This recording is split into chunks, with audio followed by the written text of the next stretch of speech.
जय जिनेन्द्र साहब। सब्जेक्ट है कर्म, कर्म फल और कर्म फल परिणाम। पिछले बहुत सारे वीडियो में हमने मैं खुद कौन हूँ और इस सृष्टि का कर्ता कौन है ये अच्छी तरह से समझ गए ना? समझाइए सबने। यदि आपने पीछे के वीडियो देखे हो तो अच्छी तरह से आप समझ चुके हैं कि मैं खुद कौन हूँ और इस सृष्टि का रचयिता कर्ता, ये सृष्टि कैसे चलती है, ये सब कैसे कौन चलाता है, अच्छी तरह से समझ गए। ये समझने के बाद हम आसानी से ये समझ सकेंगे कि वीत द्वेषी अवस्था कैसे प्राप्त होती है। हमारे जीवन में आर्त ध्यान और रौद्र ध्यान बिल्कुल न हो और धर्म ध्यान ही हो, वैसी स्थिति कैसे बन सकती है। हम लास्ट वीडियो में ये भी समझ चुके हैं कि हमें निर्दोष दृष्टि रखनी है और हमारे तीर्थंकरों ने कैसी रखी, किस तरह रखी, उसके पीछे का रीजन क्या था, और वह दृष्टि हम अच्छी तरह से बहुत सारे एक्सपेरिमेंट कर करके प्रैक्टिकल में हम समझ चुके हैं कि हमें निर्दोष दृष्टि रखनी है। क्यों रखनी है उसको भी हम अच्छी तरह से समझ चुके हैं। सॉरी, आगे बढ़ते हैं हम।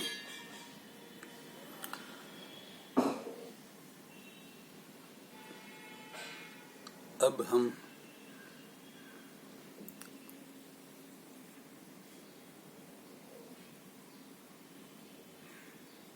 ये शरीर, स्थूल शरीर से लगने वाले सगे संबंधी वगैरह और इस स्थूल शरीर, ये बंगला, ये मेरी गाड़ी, ये मेरी फैक्ट्री, ये मेरी ऑफिस, ये मेरा गोडाउन, ये प्लॉट भरा, ये वगैरह सब मेरा मेरा मेरा मेरा मेरा मेरा पूरे दिन मेरा मेरा करते ही रहता है व्यक्ति। सब व्यक्ति करते रहते मेरा, ये मेरा, ये मेरा, ये मेरा।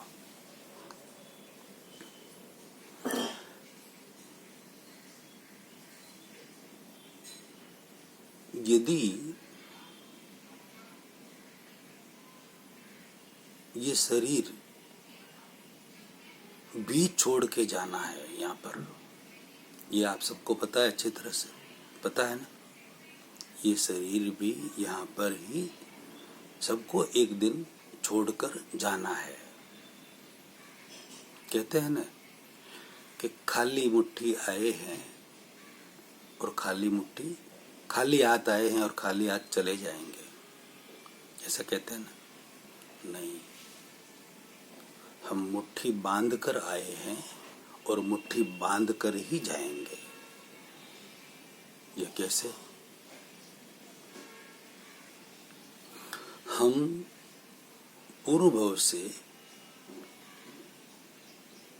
प्रतिष्ठित आत्मा रूप, व्यवहार आत्मा रूप, मन वचन काया की पावर भरी हुई 3 बैटरी रूप मिश्र चेतन रूप जन्म से लगाकर मृत्यु तक के सारे कर्म जो भी हमें इस जीवन में मिलने वाला है वो सब कुछ साथ में लेकर आए हैं, मुट्ठी बांध कर लेकर आए हैं। खाली हाथ नहीं आए, खाली हाथ आ ही नहीं सकते। जिसका हाथ खाली हो गया और खाली हाथ जाएंगे वो तो मोक्ष में ही जाएंगे। और यहाँ से जाएंगे ना, बोलते खाली हाथ जाना, अरे खाली हाथ नहीं जाना है।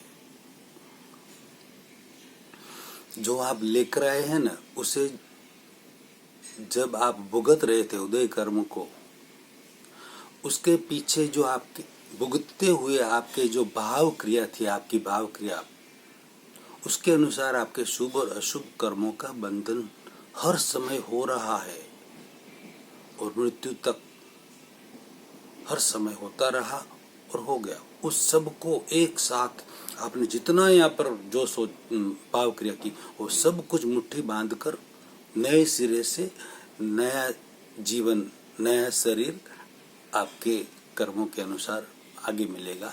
चारों गतियों के अंदर कहीं भी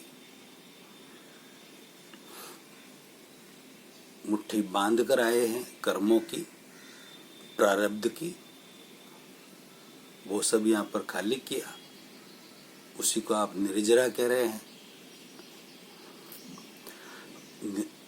कर्म निर्जर हो गए सारे, और सारी अगले भव की मुट्ठी पूरी बांध ली है, बांध लिए और उसे साथ में लेकर जा रहे हैं। जो बात कर रहा था मैं, ये शरीर यहीं छोड़कर जाना, ये सबको पता है,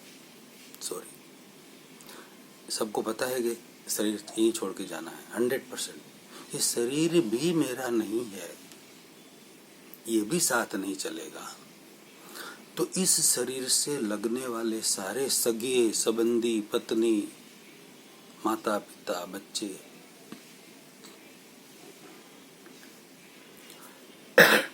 दूसरा लेयर सगे संबंधी, यार दोस्त, अड़ोसी पड़ोसी, ये सब मेरे कैसे हो सकते हैं? बात समझ में आ रही? बहुत गूढ़ रहस्य वाली बात कर रहा हूं, समझना ध्यान से। यदि बात समझ में आ गई तो जबरदस्त जागृति में आप आ जाएंगे, बहुत जबरदस्त जागृति में आ जाएंगे। ये शरीर भी हम साथ में लेकर नहीं जा सकते।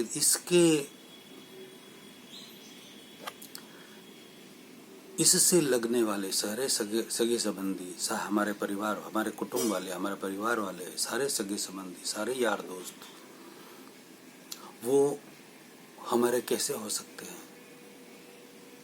इसी शरीर से लगने वाले ये घर मेरा, ये बंगला मेरा, ये सब फ्लैट मेरी, ये सब दुकानें मेरी, ये सब मेरी ऑफिस है, ये मेरा घर, ये गाड़ी, ये गोदाम, ये सारा माल मेरा, ये सारे प्लॉट मेरे, ये सारी जमीन जायदाद, माल मिलकत, ये सारी गाड़ियां मेरी मेरी मेरी। अरे भाई, ये सगे संबंधी आपके नहीं, इस शरीर से लगने वाले। तो आप कह रहे हैं कि ये मेरी माँ, ये मेरी पत्नी, बेटा, वो भी आपके नहीं।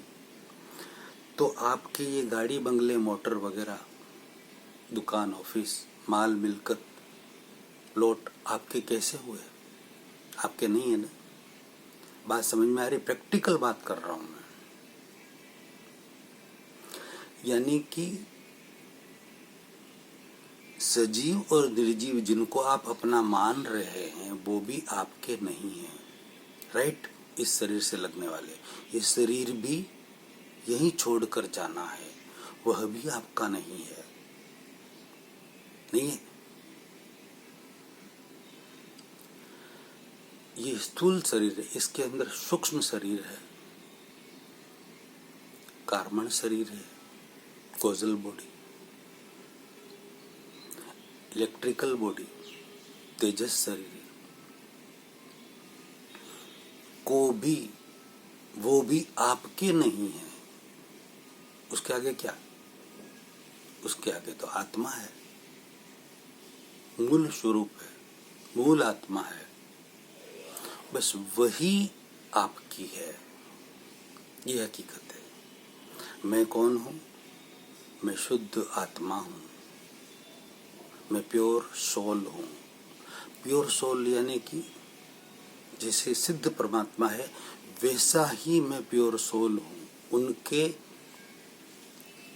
तत्व में, तत्व की दृष्टि से, उनकी आत्मा में तत्व की दृष्टि से, और हमारी मूल आत्मा में कोई फर्क नहीं है, कोई रत्ती भर फर्क नहीं है।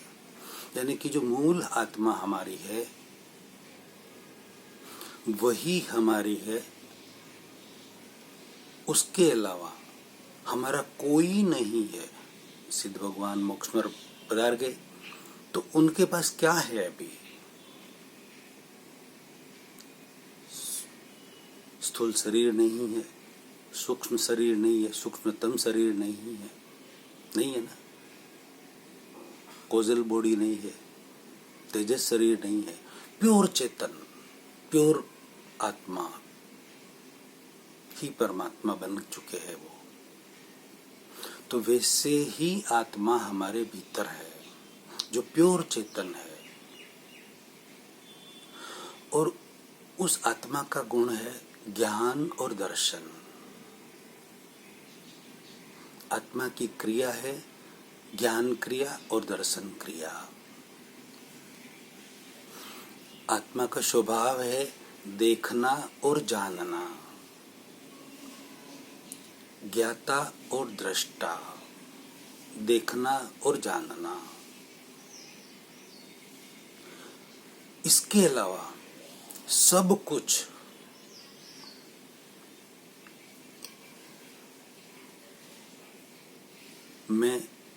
मेरे में आ गया। मेरा मेरा मेरा, मैं में कौन है, आई में कौन है? सिर्फ आत्मा, प्योर चेतन, प्योर सोल। ध्यान से सुनना समझना, प्योर सोल, मैं, आई में, मैं में, प्योर चेतन, प्योर सोल, शुद्ध आत्मा। उसका स्वभाव है ज्ञान और दर्शन। रिपीट इसलिए कर रहा हूं कि ये बैठ जाए हमारे अंदर। उसकी क्रिया भी ज्ञान दर्शन क्रिया ही है, और उसका स्वभाव क्या है? देखना और जानना, ज्ञाता और दृष्टा। अब क्या देखना और क्या जानना?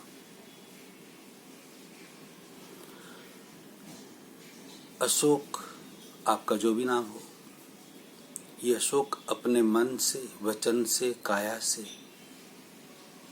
क्या कर रहा है, क्या करवा रहा है, क्या अनुमोदन कर रहा है, 3 करण 3 योग से ये क्या कर रहा है, करवा रहा है, अनुमोदन कर रहा है, उसे देखना और जानना, उसका ज्ञाता और दृष्टा रहना, यही आत्मा का स्वभाव है। इसके अलावा आत्मा को अनंत वर्षों की, अनंत भवों की प्रैक्टिस है कि वो एक में एक जड़ और चेतन को न्यारा नहीं समझते हुए, आत्मा भिन्न शरीर भिन्न को अलग नहीं समझा और एक में एक ही समझ रहे हैं हम आज दिन तक। इसलिए ये डेफिनेशन समझिए या डिमार्केशन कीजिए, समझकर फिर अनुभूति और जागृति तो कोई ज्ञानी पुरुष ही दे सकते हैं।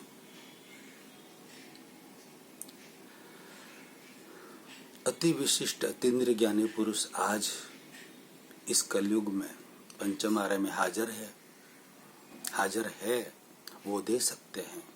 मुझे भी उन्होंने ही दिया है, लाखों करोड़ों को दिया है, आपको भी दे सकते हैं। आपकी आत्मा भी जागृत करवा सकते हैं, आपकी प्रज्ञा भी जागृत करवा सकते हैं। तो हम ये समझे कि हमारा सिर्फ आत्मा है, हमारा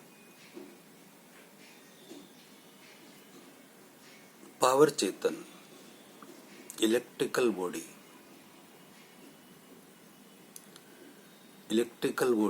तेजस शरीर भी हमारा नहीं है, कोजल बॉडी कर्म शरीर भी हमारा नहीं है। ये स्थूल शरीर जिसको डॉक्टर चीर फाड़ कर सकते, ऑपरेशन कर सकते, सारा सब आ गया उसमें, वह भी हमारा नहीं है। इससे लगने वाले मेरे कुटुंब के, परिवार के, सगे संबंधी मेरे नहीं है। सबको छोड़ के जाना है, मेरे कैसे हुए वो? इसी से लगने वाले सारी प्रॉपर्टी, सारा जायदाद, बंगले, गाड़ी, सब कुछ आ गया, वह भी मेरा नहीं है। नहीं है ना, ये रियलिटी है। फिर पूरे दिन ये मेरा, ये मेरा, ये मेरा हम करते रहते हैं। मेरे में क्या है? कुछ भी नहीं। मैं कौन हूं? सिर्फ शुद्ध आत्मा, प्योर चेतन, प्योर सोल, राइट। यह बात समझ में आ जाने से कि मेरा सिर्फ आत्मा है, इसके अलावा मेरा और कोई नहीं है, सबको छोड़ के जाना है, जिसको छोड़ के जाना वो मेरे कैसे हो सकते, ये कितनी बड़ी बात है, कितनी बड़ी बात है ये, वो मेरे कैसे हो सकते हैं। इसी बात को हम अगले वीडियो में आगे बढ़ाते हैं। और आज मतलब अगले 1-2 वीडियो में हम ये दृढ़ निर्णय निश्चय पर पहुंच जाते हैं, समझ से कि मैं कौन हूं, मेरा कौन है और सृष्टि का कर्ता कौन है। समझ से तो अच्छी तरह पहुंच जाते हैं, और अनुभव से जब आपके दिल में जागृति बढ़ेगी, आपको ये लगेगा कि मुझे हमें भी आत्मा को जगाना है, तब आप मेरे से बात करना। मैं आपको ऐसे अति विशिष्ट अतीन्द्रिय ज्ञानी पुरुष से मिलवा दूंगा, जिन्होंने लाखों व्यक्तियों की आत्मा को जागृत किया है। वो किसी के गुरु नहीं होते, वो शिष्य किसी को नहीं बनाते, वो खुद आत्मा में रहते हैं, और जो उनके पास जाता है उनको आत्मज्ञान में बिठा देते हैं। न धर्म छोड़ना है, न संप्रदाय छोड़ना है, न भगवान छोड़ना है, सिर्फ छोड़ना है तो अहंकार और ममकार जुआ छूट जाता है। बहुत गूढ़ रहस्यों वाला वीडियो है, लाखों करोड़ों व्यक्तियों तक शेयर करें, अनुमोदना का पुण्य कमाए। अगला प्रवचन अगले वीडियो में। जय जिनेंद्र शाह।